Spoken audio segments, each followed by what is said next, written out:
Hello, and welcome to the Human Frequency. Happy New Year to everyone, and Happy New Decade as well. We are now in what I call the boring 20s. I'm sure a lot of you are thinking, Gabe, why so cynical? The new decade just started. Why do you have to be that way? Well, I think that anyone who is honest with themselves and with anyone around them can pretty much take a look around wherever they are and see that we're not exactly doing so well as a human species, I think. And I don't expect everything to just turn on a dime just because it's a new year and a new decade, but we can at least make some little improvements in the right direction, I think. I hope so, and I think that we all kind of have to do that on our own. I don't think there's any collective improvement that's going to happen. That's sort of a delusion that we have to overcome because we have to improve ourselves before we can improve the world. But I think one of the biggest issues going on right now is that no one can get by. The economy is absolutely horrific. Housing is completely unattainable and unaffordable. And we were in LA the other day, and the homeless problem is absolutely out of control. It's literally become a way of life in LA. And I was thinking about when I was homeless, which was very, very brief, and it was at the age of 25. I had 2 months where I didn't have a place to live. And it was a very difficult time because I had my stuff. I had an apartment. I had to find a place to put it. I had to find a place to sleep. I found a nice floor to sleep on, so it wasn't like I was on the street, but I didn't have any stability. And that's the closest thing I could come to what's going on the streets in LA right now. In my case, I had a job. So fortunately, even though I didn't have a place, at least I had some money coming in and could take care of myself. That wasn't too bad of a way to be homeless, but there are so many people out there that they just don't have the means at all to afford a place in LA at all anymore, and normal looking people too.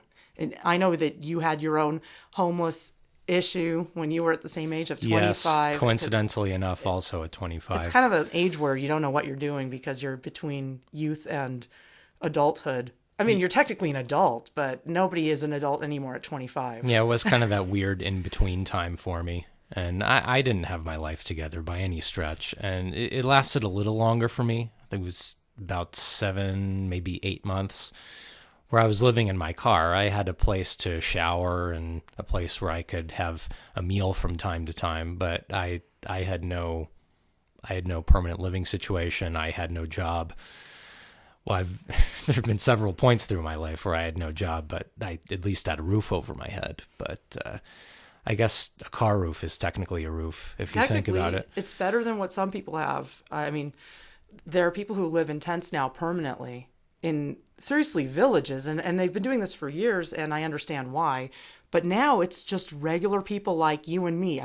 I went up to one guy with some pillows that we were giving away, and he was thankful, and he looked just like a normal guy. You would never know he was homeless. He was clean.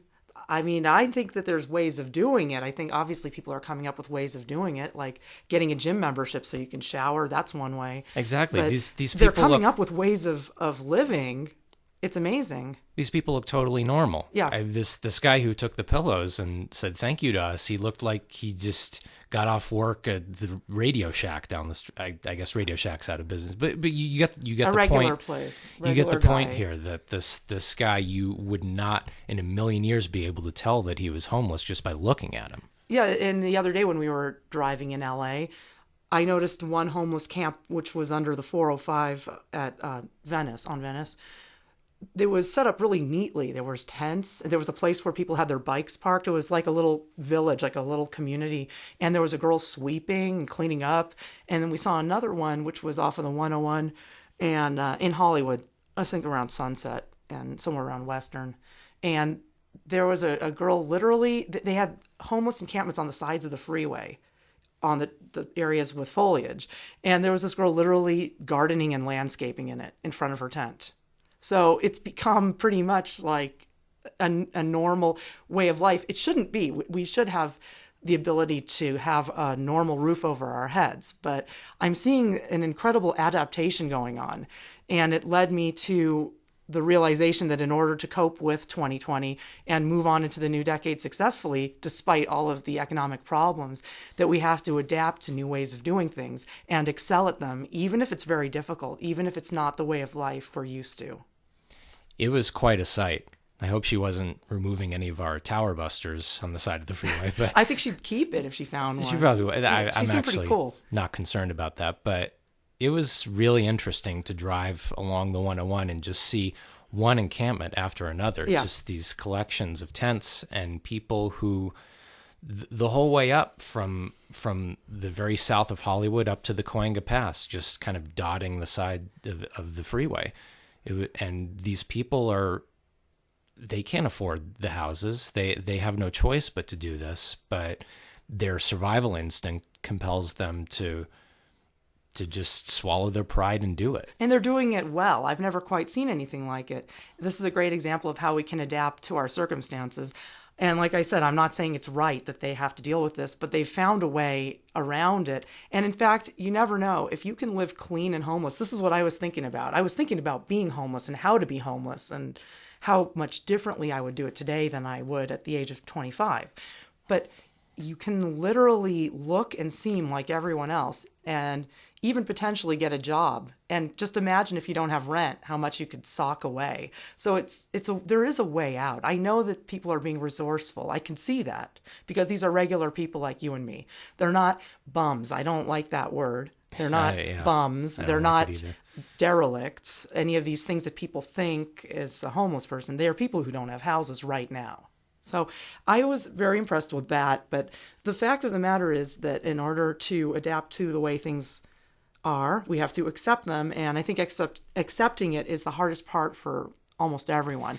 Everybody wants to fight against it. No, it shouldn't be this way. But you could say that over and over again. It shouldn't be. And you can protest it and you can march with signs and you can rant on whatever social media you like to rant on. But that's not going to actually fix the issue. We have to first accept what's going on, that things are this way. The economy is horrible. The rents are out of control and buying isn't even an option and never mind it anyway, because you really don't own your house. So what's the point? The population is completely brain dead. That is a real problem. People are just losing their minds and we're in a continual state of suffering. It's clear that that is the way it is. The Buddhists call it samsara, the state of being that we're in this dimension. It's a continual state of suffering. Doesn't matter what you do, you'll always end up suffering in some way. It's an imperfect world. It's an impure world. So now that we've accepted that, then we can move on. But you can't just keep fighting it and saying it shouldn't be, it shouldn't be. Well, it is. Certainly. And this is by no means a problem that is just restricted to urban areas. This is a problem out in the countryside too. And we see it more often out here. And when we come into LA, we see it slightly differently, but it's the same thing going on. It's obscene, like you said, obscene, overpriced rents, and people just struggling just to live from one day to the other. It's no different anywhere. So I think part of accepting the situation, part of that is realizing that you can't just go somewhere else and all of your problems will be solved. Mm-hmm. This is a problem everywhere. Mm-hmm. Yes, actually every city is the same and more so all the time because of the homogenization with Agenda 21. So what do we need to do? We need to accept it and stop going against the flow. Stop fighting it. Because if you think that you can just move to another city because you've heard that you can walk to coffee and bikes are big and it seems really hip, you're just going to end up in another place that's as frustrating as the place you're in. And if you hate all those bikes, I guarantee you'll be frustrated. If you're into it, then you may or may not like it. I was into biking. I lived in Portland where everybody bikes. And I started to hate the bike people because of their attitude and how they were so self-righteous, disrupting traffic. I drove a Prius back then like I do today. So when I wasn't biking, I was driving it. I had the side of my car kicked in and a dent put in it by an angry bicyclist because I'm so bad for the environment.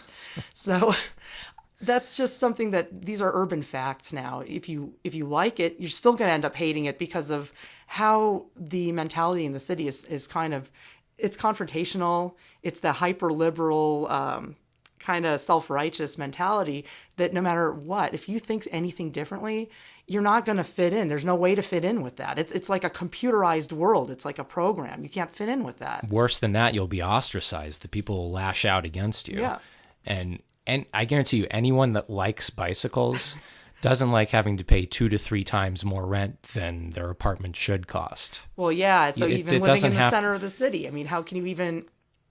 Well, we could go on and on about rents, but Yeah, I guess you're right. But I was just kind of saying that, yeah, every city is the same. So we have to learn to go with the flow. And I think the reason people can't do that is there's something they're afraid of. And that is giving up their free will, realizing that we have to surrender control to a degree. I mean, we have control of our minds. The only thing we can control is the mind. But as far as the external circumstances, we'll have to surrender control to it because, in fact, you're not actually in control. Nothing in your life is completely under your control.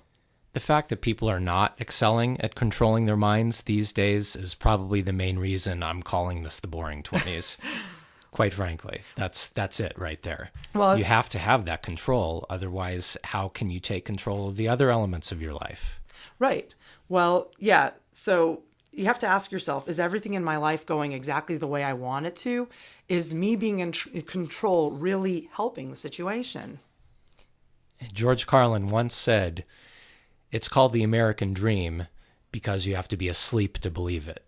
And he was so spot on about that. It's just, we're living in a fantasy world. And when we surround ourselves with these negative influences of mainstream media and alternative media and social media, and we're listening to people who don't know anything and we think that they do, we just trust their opinion, we're going to get all sorts of crap put in our minds. You mean the credentialed experts? Exactly. Yeah. The so-called credentialed experts. They are a lot of the problem. Well, how can we go with the flow then and better adapt? How can we move forward and have a better life in 2020? Because I think we can. I already feel optimistic. I do see things getting better. It seems like they're not, but there's another layer to it all where things are getting better. And this is a kind of a higher way of thinking. It's a higher dimension where things are actually improving. What can we do? Well, one thing is we can start paying attention to the signs and not ignoring signals. Things are not as random as you think. Look carefully at what happens, the results of your actions. Look for signs, look for clues. Clues from nature, Random from everything. stuff. Yes. Stuff that seems random. Stuff that seems too big of a coincidence, or maybe there's a lot of these so-called coincidences and maybe you feel like you're in a conspiracy movie. Yeah, but that stuff is actually happening. When something in your life happens, like you see something that you say, wow, I could take that as a sign. Maybe you should. Instead of just saying, oh, that's just like my mind is playing tricks on me. Notice the coincidences, because if you're doing the same thing over and over again and something bad happens to you over and over again, like you're hanging out with one group of people and you're being abused, it's like a little bit of subtle psychological abuse over and over again. These are like the kind of obvious signs. That's the one that's so obvious I don't even need to mention it, but that's just an example.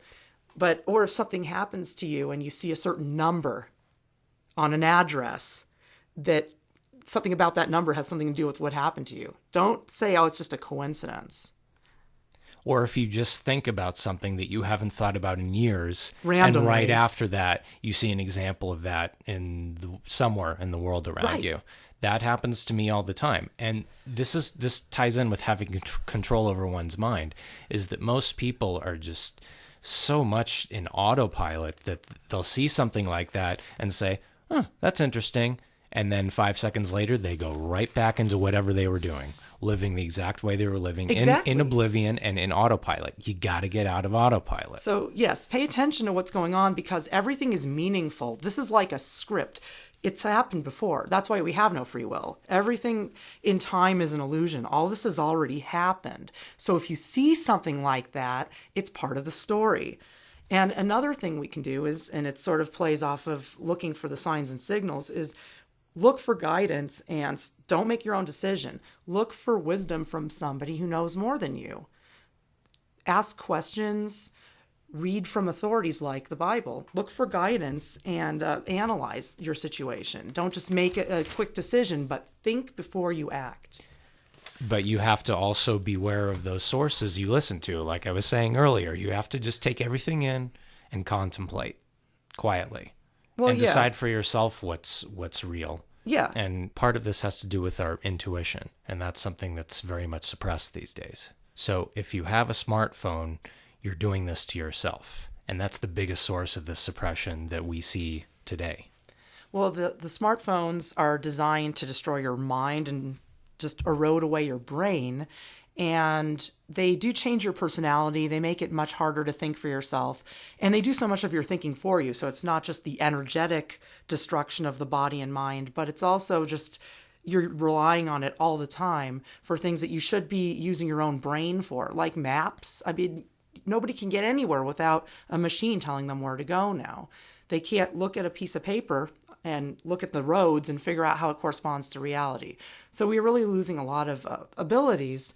And it's also changing people's personalities and making people a lot nastier to each other because the energy is DOR, it's deadly radiation, and it's designed to bring out the worst in people. And the mind control problem is getting more and more out of control because this thing is rerouting the pathways and everyone's becoming a slave to the phone. I even see commercials now that are literally advertising to the iPhone. I mean, this is a commercial not to appeal to the user of the iPhone, but the iPhone itself. And the iPhone is merely controlling the host. The human just becomes a means to give it electricity and give it the updates that it likes. And it's a whole lifestyle that it's...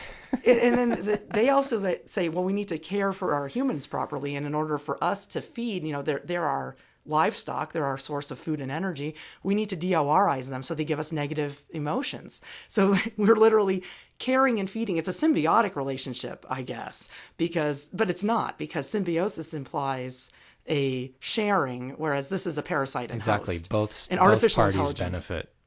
But not in this situation. It's one-sided as it gets. It's an artificial intelligence parasite, sorry. The phone is the parasite and you are the host. And they use you. They need you. You give them electricity in the wall.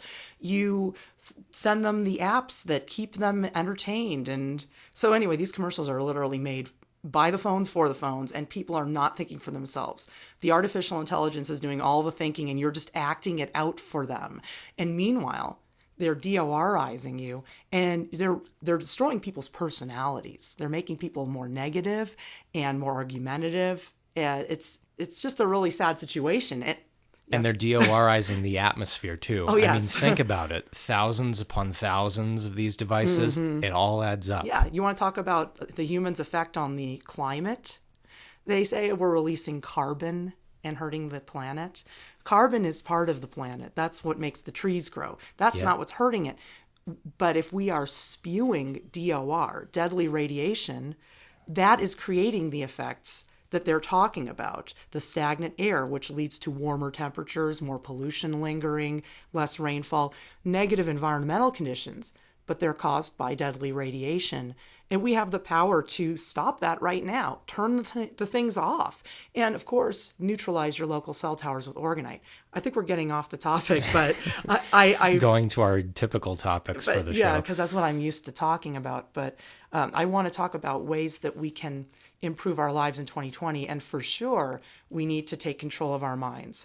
And if you can kick that addiction and get rid of that machine that's controlling you, you'll see your consciousness really expands quickly. And with that said, what it's doing to people's personalities, it's creating more abusive situations.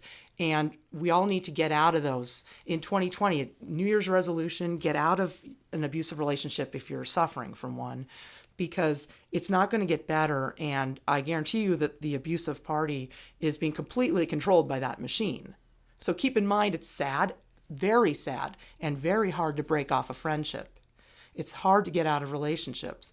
But if your friend is completely taken over by the iPhone Borg and completely consumed into negativity and abusing you and trying to take you down into where they are because your consciousness is expanding and they can't deal with it, there's an example. You're going to have to cut that off. I've had to do it with friends of over 20 years.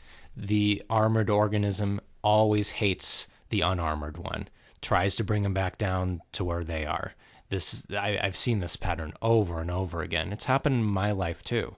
And I hate to be the bearer of bad news, but No one is above this. If you use one of these, it will happen to you and you will be assimilated into it. Absolutely. If you think you're above it, you're dead wrong and you cannot be helped. I have not seen a single human being that uses one of those that doesn't get assimilated. They're all in different stages of it, depending on how heavy of a user they are.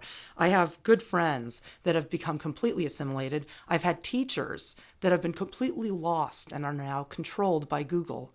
So be careful with those things. Know what you're doing to yourself. If you like it, you can't stop it. You're addicted to it, which is what it is.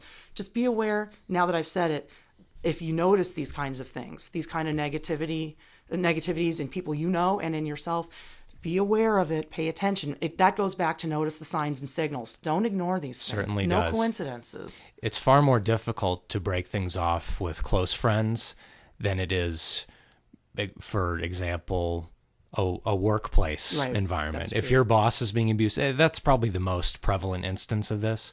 Yeah. Is that if you have to break things off with your job or get yourself fired. Exactly. Office Space style.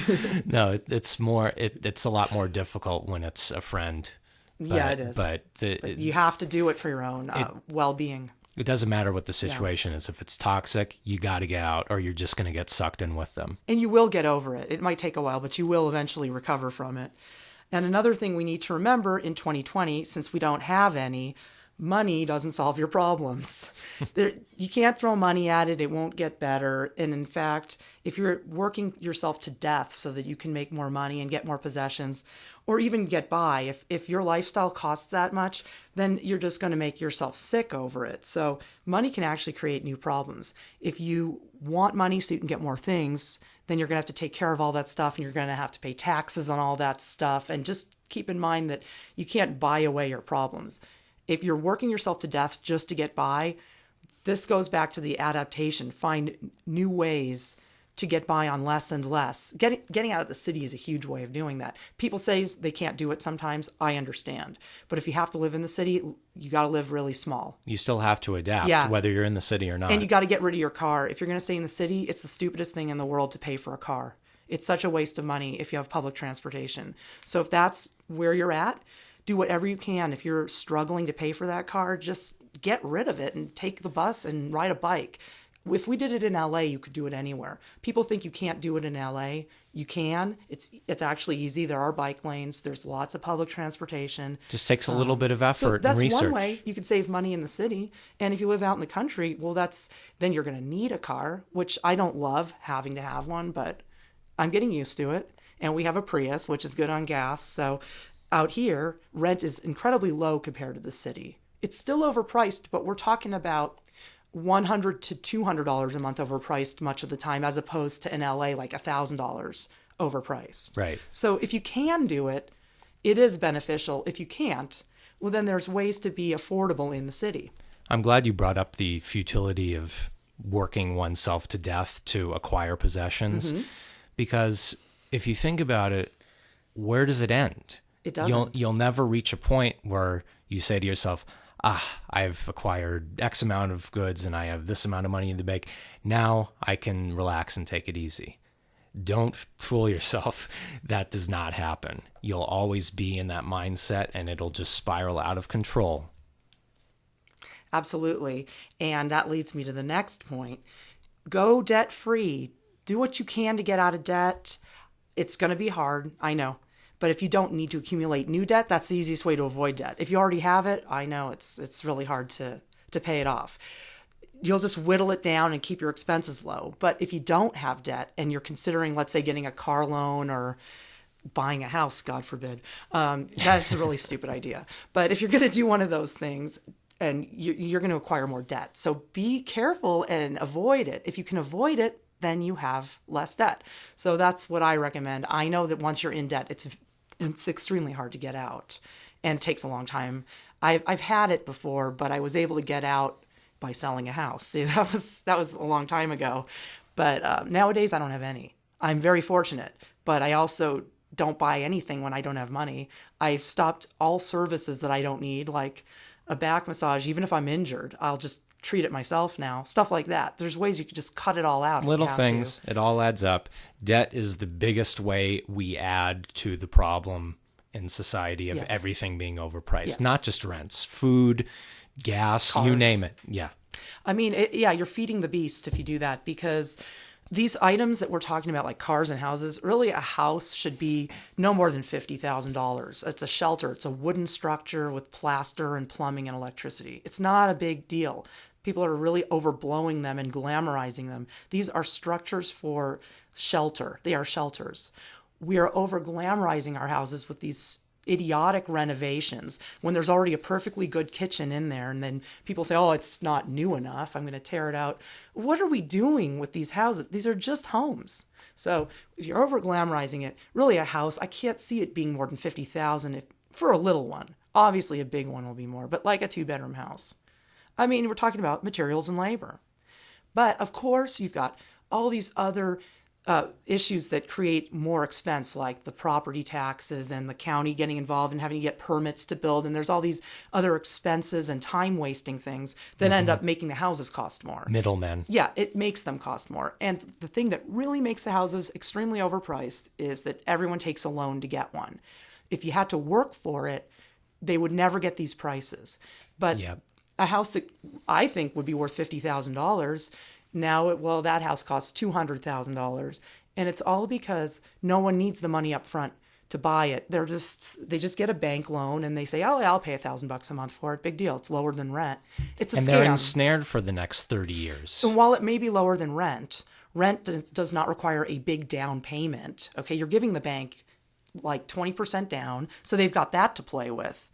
Think about the expense and think about how you're paying 2 or 3 times what the house actually costs by taking a mortgage. Renting actually is more sensible. I think it's pretty stupid right now to buy a house.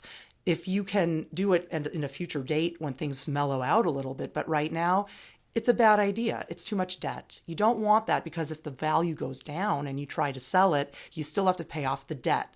So I think debt is a huge part of the problem. And if you have a chance to not take more of it, I would highly recommend that you avoid it. Even if you buy a house at the low point, let's say you do that, and then say the property bubble starts to blow up again and the prices start to go way up and you have developers buying lots all around and tearing them down and rebuilding them. You want to live with that kind of noise nuisance? It's bad. The property booms are a disaster. We're just riding it out and waiting for it to end, and I'm perfectly happy where I am. I mean, I don't think anywhere would really solve my problems. My problems are not because of the location.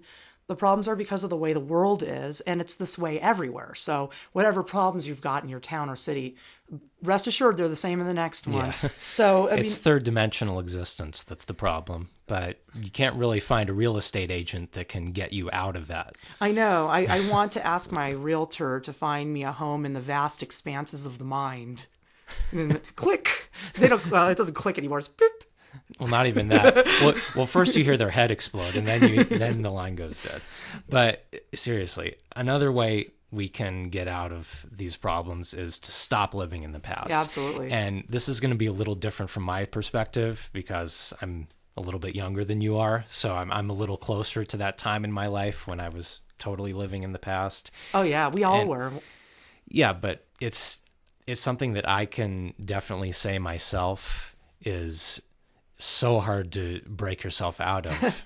Well, you're so into the old stuff. I mean, come on, look at all those records we have. I actually am trying to weed out the really satanic stuff and get rid of it because you know how rock music is. I have different kind of stuff that I have to sift through. I got a lot of blaxploitation soundtracks and stuff like that. Curtis Mayfield, Jimmy McGriff. I'm really into that African American music of the late 60s and early 70s, but it's some of it is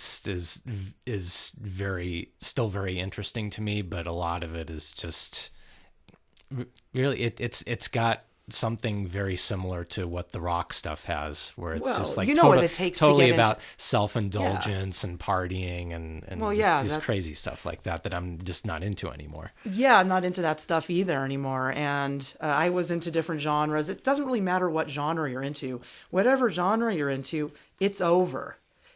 And going out to see music shows, I mean, if you're going to see ska, oh gosh, I hate to like pick on anyone, but if you're going Do to it. I was going to say ska, but I don't even know if they're doing that anymore. But what they are still doing is rockabilly. I mean, can you believe it? What year is this? I mean, let's come on. It's not the 90s anymore. Let's get over it. Let's move on. You can't go out to brunch anymore. It's too expensive. It's not the time to like go out drinking and going to a music show, staying out till at the club till 2 a.m., and then going and getting breakfast at 3 a.m. and smoking a cigarette outside and At 4 a.m. and then finally getting back to Silver Lake and at 5 a.m. Yeah. It's not You see where this is going. It's not the year 1998 anymore. Let's get real here. Yeah, it always reminds me of that Daria episode where there's the guy wearing the big zoot suit and he sees Trent, who's like this 60s No one knows rock what you're guy. talking about. I know. Daria is a pretty fun show. It was made after Beavis and Butthead. Daria was a character in Beavis and Butthead. And it's a very 90s, and it's very entertaining for people from that era, that generation. I just like when he says to him, hey man, the 60s are over. And then Trent says back to the zoot suit guy, oh, the 40s were over first. Yeah, totally. Yeah, we have to just move on with this. It's not the past, and things are so expensive now. It always goes back to money, which I think in a way it's not a bad thing to bring it back to this, because it always comes back to not needing money. We're not desperate. We're not desperately trying to make more money. We're just accepting that we don't have it. And so therefore, instead of going out, you can stay in and watch a movie at home or make some food at home. There really isn't anything out there that you can't have in here. So it's nice to see people that you like if they haven't been completely assimilated into the iPhone Borg. But if everybody's just sitting at the Good Luck bar on their little iPhones and nobody's talking to each other, then how much can you really enjoy your tiki drink?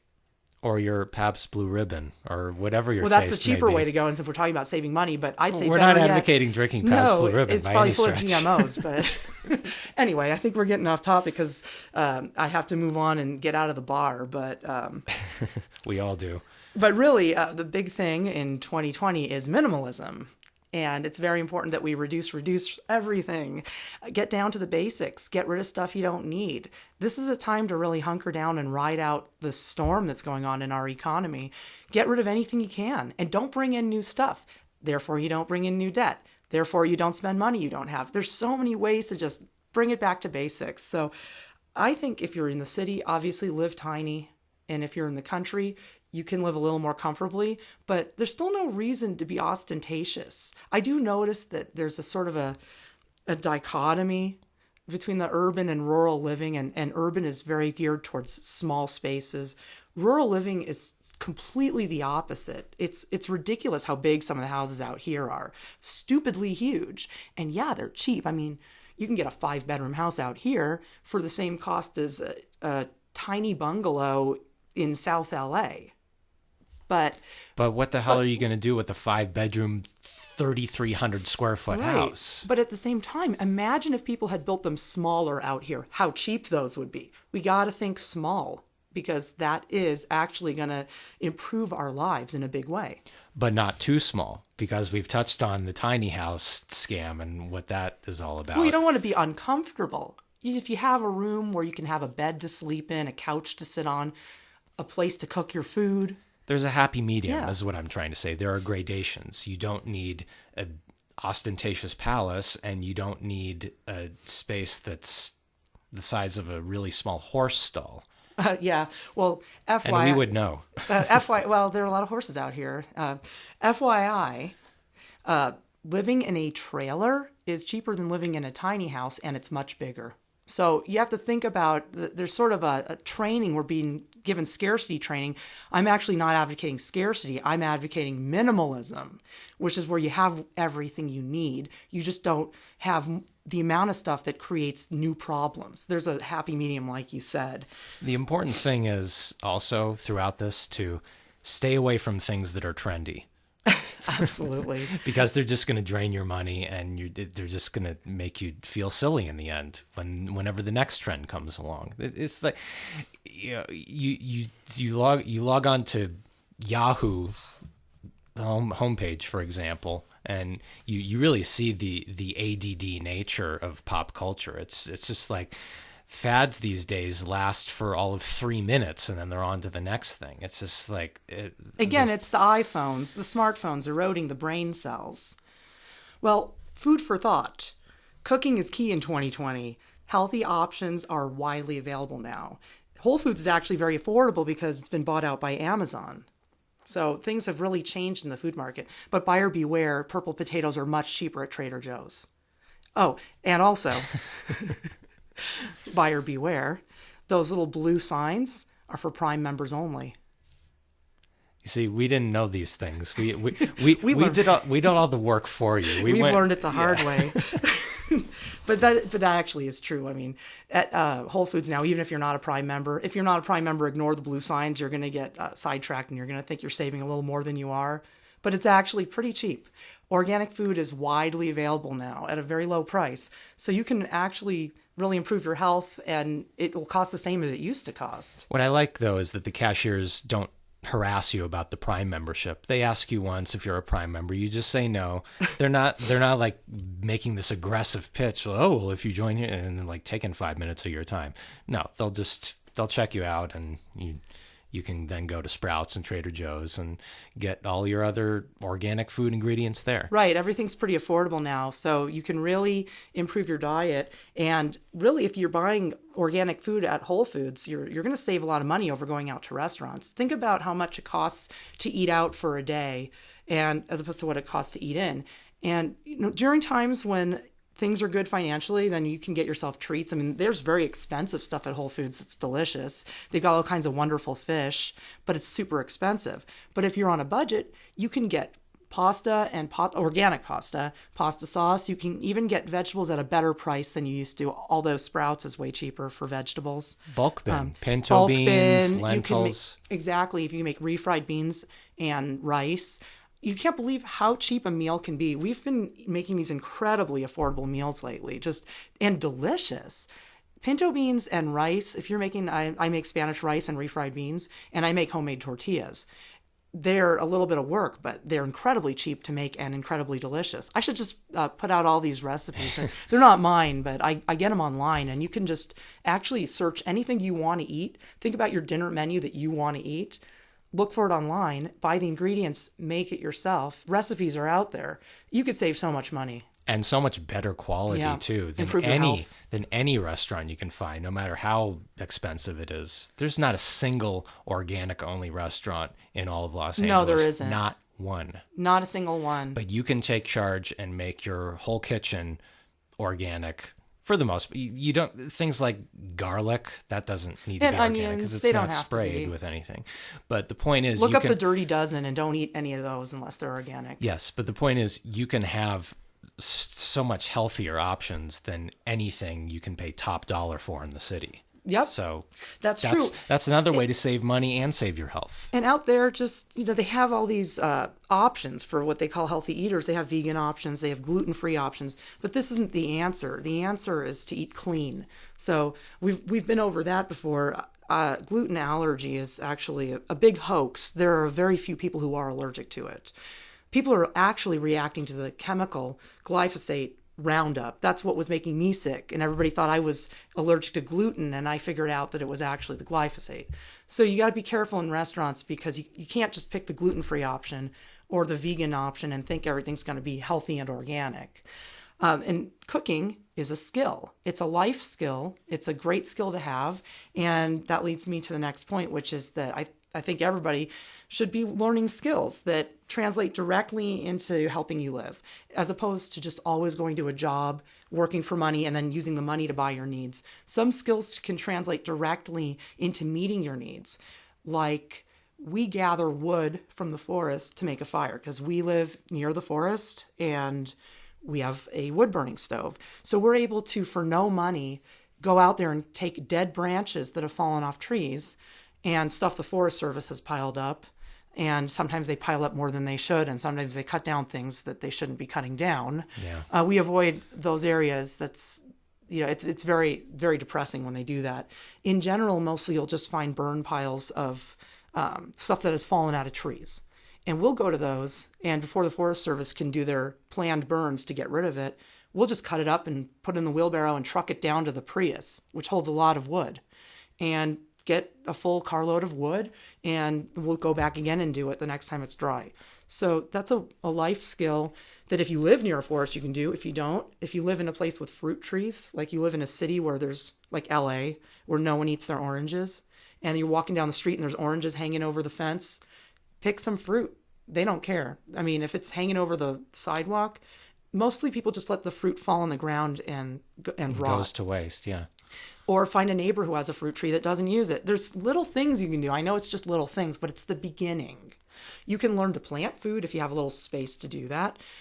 You can fish if you live in a place with water. So if you can learn little skills to feed yourself, heat your house, I'm not saying we're by any means off the grid or independent, but losing your dependency on the system, at least now we know how to get our own wood for warmth. That's something that if we live in a place near a forest, we'll never have to pay for heat. Yes. And the great thing about these skills, just to use gathering wood as an example, is that nature will never steal your labor from you. You will get exactly what your labor equates to in terms of the return, the materials that you get. Whereas a job, you're just getting stolen from over and over again. Your labor is worth less and less and less as time goes on. Yes. So this is a great skill to have. And yeah, it all adds up. Anything you can acquire to reduce your dependence on that. And on money. You lose your dependence on money by doing this, or reduce it. Because if you're gathering your own wood or fruit or fish, whatever you can get out there, you're taking money out of the equation. And then you can't be stolen from, because the IRS doesn't want 25% of your wood pile. They don't care about that. They want a different kind of paper, one that burns much faster, but you have a fire that will last the whole night. It's really nice. It's really nice to just sit by that fire and it is actually lovely. Relax. And the fruits of your labor too. It's more satisfying to sit in front of a fire where you gathered the wood. Try it. It's so much more enjoyable. And if you've ever grown What food, have you got to lose?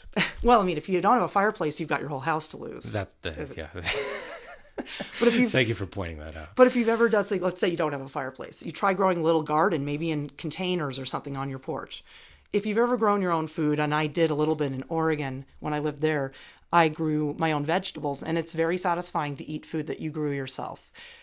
Any little thing we can do to start to learn a new actual life skill, to where once we got that piece of land that, that we buy or rent, once we got a little place of our own, that we can actually live there and work the land. You can grow on it. I mean, you can, there's places out here where people are growing their own chickens for eggs. There's people who are raising cattle for beef. There's you can't grow a lot of vegetables out here. There's a lot of fruit trees, apple trees.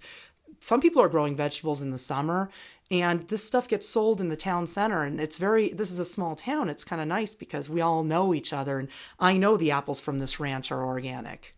I know the chickens were raised right. It's good when you learn life skills and you can start to share too. So this is the direction we need to go in. The more we do these sort of things, the better off we will be.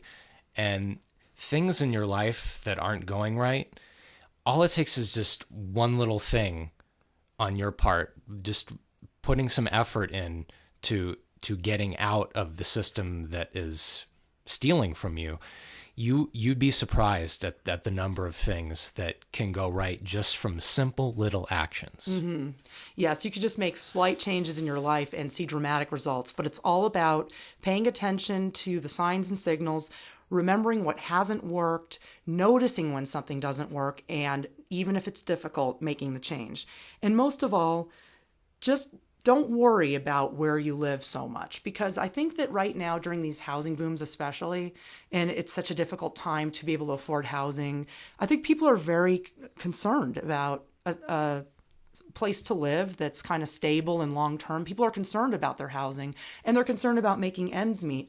But really, if you're somewhere good or you can get somewhere affordable, just as long as it's safe and suitable for living, everywhere is the same and everywhere is troubled right now. So just find a place that you feel safe. It doesn't have to be fancy. You don't need a lot of stuff. Let's just get through this time. And with these simple little things we can do to save money, avoid debt, learn new skills, we can actually improve our lives in 2020 despite the terrible economy. the media calls it a housing crisis, which is grossly inaccurate. It's really just a greedy landlord crisis. Absolutely. So if you've got a good, cheap place, just hunker down and weather out the storm. Absolutely. Just like you said, it's all about weathering the storm, getting through this, and the bubble will burst. It always does. It has to. Well, in the meanwhile, we are continuing our work with Orgone Energy and producing content and learning things that we can share. And if you like what we do, you can visit our website, thekembo.com, and please give us a donation if you can. We really appreciate it. Any little bit helps us to continue doing our research, our Orgonite gifting, and putting out educational material to help you out. Thanks so much for listening. Happy 2020. I know this will be a better year than last year. We will see you again next time.